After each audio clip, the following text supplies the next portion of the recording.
in to this episode of Happy Marriage, Happy Hour. Yes, and thank you for providing the wine this time. Yes, you're welcome. So if you watched the first one, thank you. This is just our second episode, so we're glad that you tuned in. Yes, thank you very much.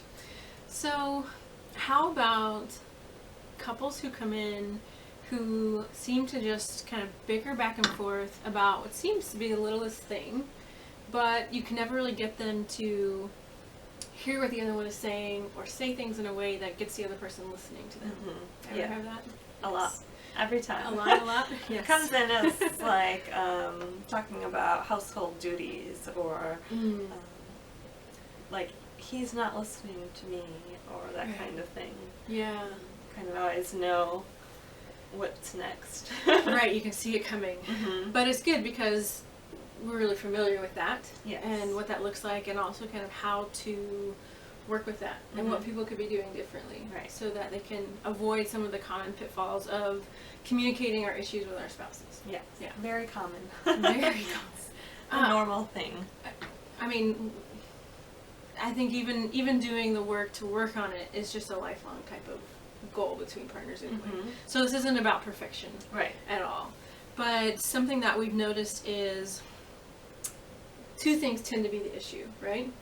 Someone will come in to the kitchen after a long day of work and the dishwasher is still full and there's dishes in the sink and it's infuriating, and then they go off on their partner about, why do every time I come home from work the sink is full, or you're lazy. Right. Why are you so lazy? Why can't you do anything? And it's angering, obviously, but they're taking that anger out on their partner as opposed to having a constructive conversation about what is really going on. Right. Yes. So we're going to talk about how you can have that constructive type of conversation before it gets to the point where you're about to punch a wall. Yes.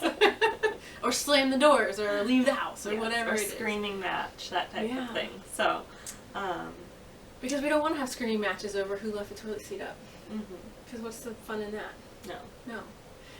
So we'll talk about how to bring things up to your partner in a way that will more likely help them with hearing what you have to say, right? It's not a surefire thing. Your partner also has to be willing to hear what you have to say. Yeah, the other side of that is how to listen, too, because I think that's one of the biggest issues in relationships is listening to... And not just listening, but respond. communicating and understanding. Yes. Mm-hmm. Not just, like you said, not listening to respond, which is you talking and me thinking about what I want to say next. We're not on a debate team here. Everyone has that experience, though, when your partner is talking about something and your mind is going crazy, like, oh, what am I going to say to either defend myself or put that person down or prove my point? Yes. Yeah. So...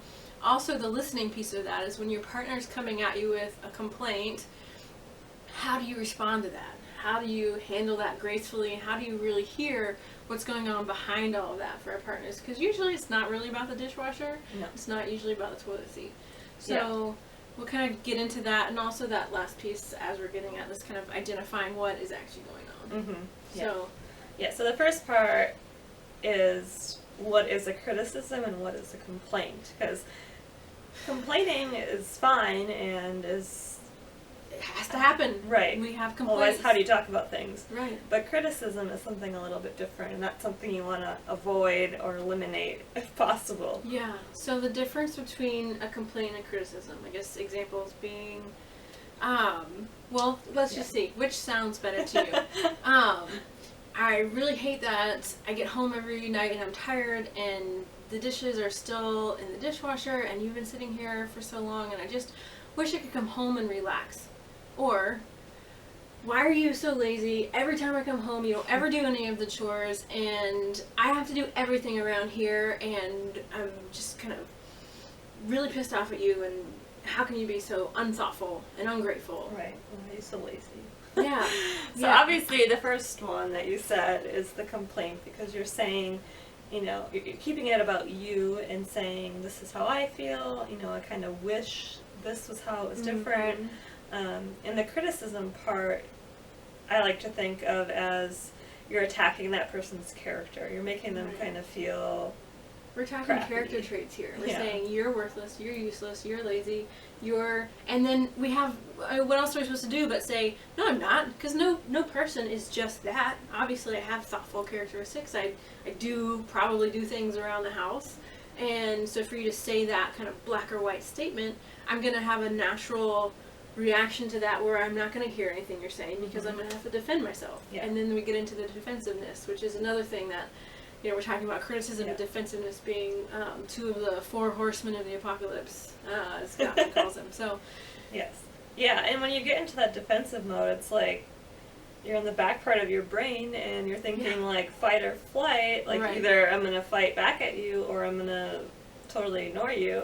I'm in my own self. That's what happens when someone feels attacked. And that's ingrained in us, so we there's can't no help hearing what you're going through at all in that. There's no way I can do that. Right. So and that explains the difference pretty well. So attacking one's character versus keeping it about yourself and or using saying those what black you and white needed, things like you always do this or you never do that or like that's not true. None of us never. Well, grains of salt, never I guess, done the but dishes. right. I mean, it's unlikely that you're going to get someone to listen if you make a blanket statement like that.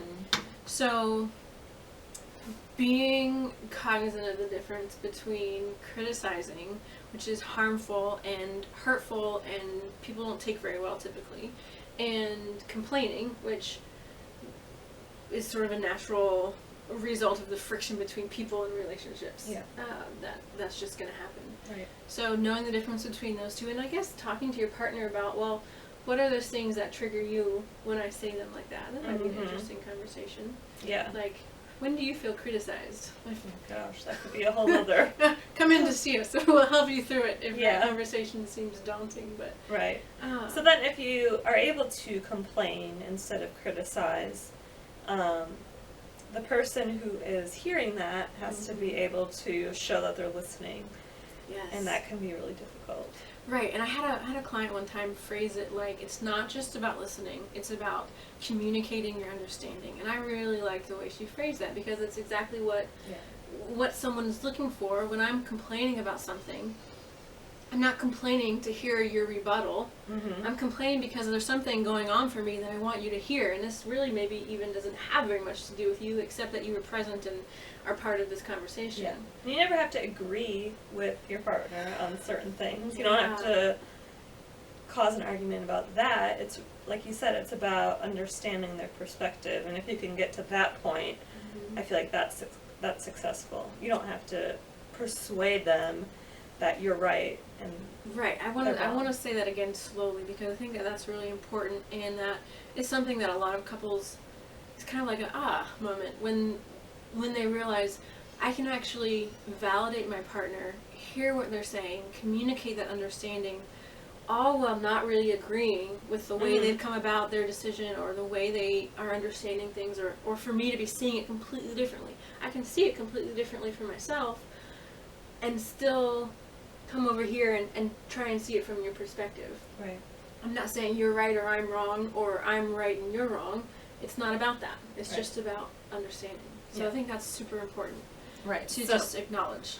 The components then to, if you're the one listening to the complaint, is being able to validate, empathize, and kind of reflect back on what you just heard them say. Yes. Literally what you just heard them say. Like, I can see that you're feeling a little bit upset about coming home and the dishes aren't done. Yeah. Like, okay, that's true in this moment. You don't have to agree that they're why they're upset or have to think that they should be upset or shouldn't be upset. But just saying, it's okay, it seems like you're a little upset to get home and it's, and this isn't done. Okay, I can see how that might be upsetting for you because you work long hours and it's late and I've been here and, I get it. Yeah, or I imagine you might be feeling fill in the blank. Yes. And then you can say something like, is that right? Am I on the right track?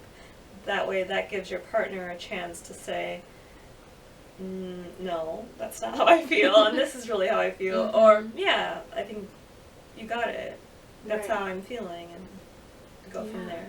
And it takes, this is where I run into things with clients too, is like, one person will say that, and we do pretty good, the single exchange. One person complains, the other person responds, communicates understanding. They say, okay, sounds like you're feeling upset about this. And then the person who has the complaint says, you're right, I do feel upset about that. And then they continue going on. Yeah. And this.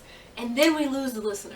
Mm-hmm. And then they're like, back to defensive mode. Yeah. So it's sticking with it too, and really digging into that single perspective without putting your stuff in there. Because when someone has a complaint, this has to do with what their reality is about. Yeah. It really doesn't have to do with the other person. It doesn't have to do with me. If you're complaining to me about something I've done, I need to be able to say, I'm okay. Right. There might be something I decide to change as a result of this conversation, but I don't have to feel like I've done something wrong or that and get all caught up in this defense.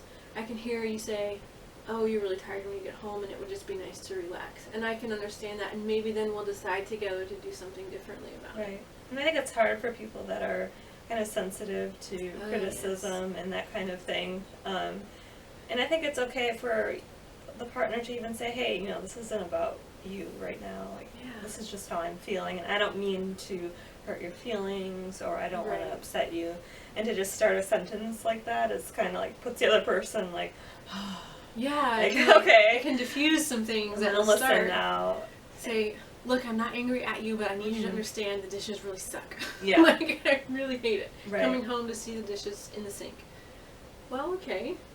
Now we have, so we can go somewhere with that. Sure. We can say, all right, well, what are we going to do together as a partnership to address this? Mm-hmm. It's not me versus you, it's us versus that thing that's bothering you. Yeah. And that thing that's bothering you might be located within me somewhere, and maybe I'll say, yeah, okay, well, I can see how that would be obnoxious to you, that I was just kind of sitting here not doing the dishes. I appreciated you saying something nicely, and maybe I can do something about it.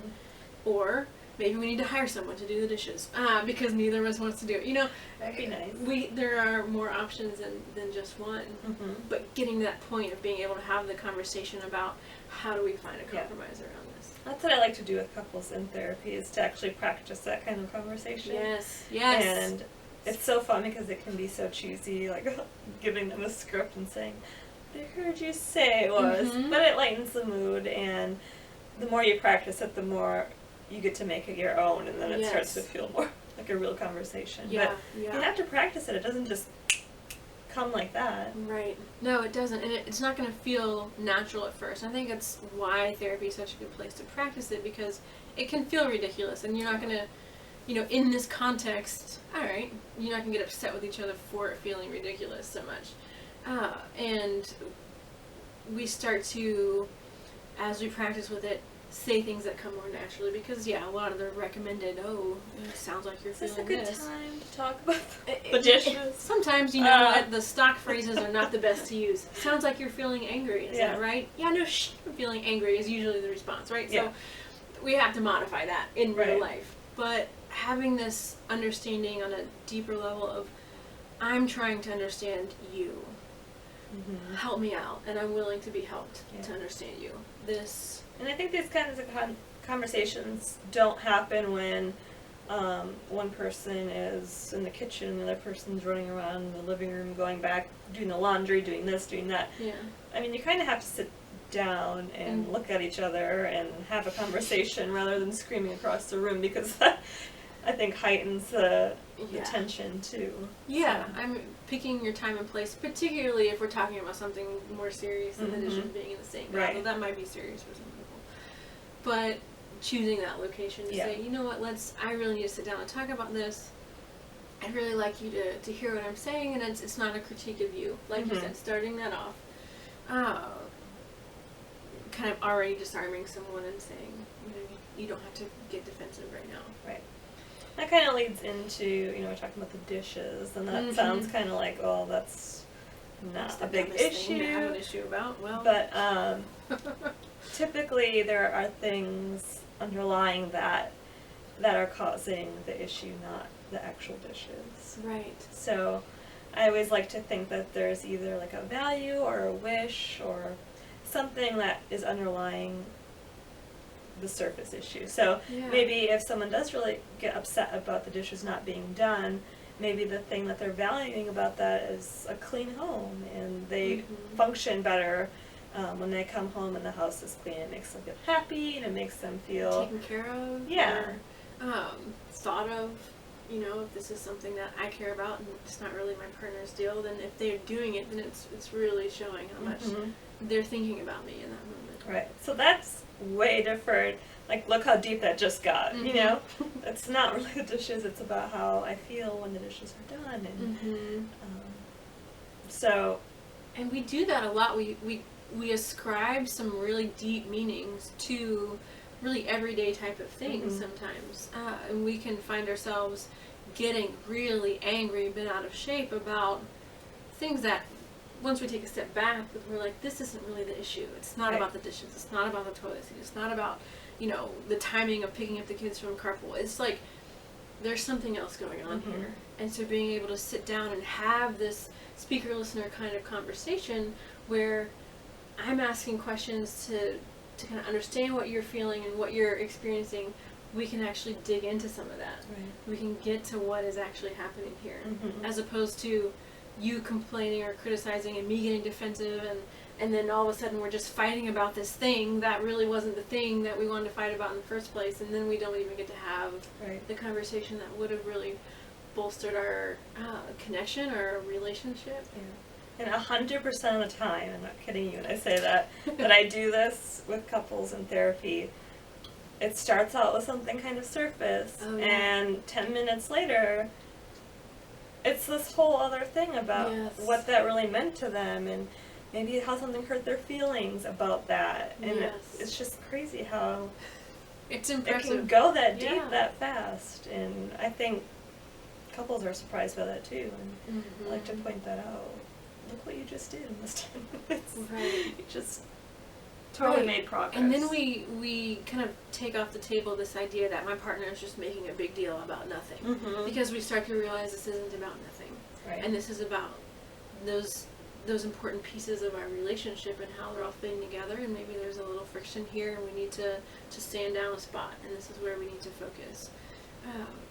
Particularly right now is like, I wish I felt a little bit more taken care of. I feel like I'm running around and doing all this, and I'm fine with that. It's just, I like when we're really partners on things, and that's really why I like to have the dishes done when you come home. Yeah. Or maybe it's not just the dishes, maybe it's, there's another area of life where a partner could be picking up some slack, and we can come to a compromise that really ends up having nothing to do with the dishes. And Mhm. so it's just amazing kind of what we can get to when we start conversations in a way that invites someone to listen. Yeah. And then listen in a way that doesn't take over the conversation, right? Where I'm not making it about me. And if you are trying this and you start to feel attacked, I think it's important for that person to say that, so then they can kind of take a step back and be like, okay, Yes, I let me agree. think about how I can rephrase this so it doesn't come across as attacking, because that's not what I'm trying to do. Right, and recognizing as a listener that your partner's probably not trying to do that. So, like you said, being Yeah. able to say, okay, I feel like that's coming across a little bit harsh right now. I Mhm. can hear that you're upset about something. I'd really like to listen, but can you tell me what's actually going on here? Yeah. Oh. So I think the 3 takeaway things are Mhm. the difference between criticism and complaining. Complaining, definitely. And then the difference between listening to respond, just thinking about yourself, getting defensive, and actually validating someone, responding with empathy, Right. hearing what they're saying, and being willing to dig into that Mhm. and stay with them in that perspective. And then last, to try to, I don't know, dig into yourself to Yeah. figure out, is this really about this? Or Yeah. what is this really meaning to me if this thing is or is not getting done? Or like, what's really the value behind that I hold? And how can I tell that to my partner in Yeah. a loving way? Right, and how can this conversation be supportive of our partnership and our relationship, as Yeah. opposed to just sorting out who's doing the dishes or not. So yeah. Yay! Well, So I hope that was helpful. Yeah, If hopefully it so. wasn't, then sorry. it was was helpful. Of course it was. Just a different way of thinking about things too, and realizing that a lot of the tendencies we have in conversations may not be the most helpful way of doing things, and that we can pay attention to it and actually do things differently and for the better of our relationship. So well, thank you for joining me. Yeah, thank you. And thank you guys for watching. Yes, and if you have any questions or comments or have a topic that you want us to talk about next, let us know. We love the ideas, so thank you. Cheers again. All right. Bye, guys. Bye.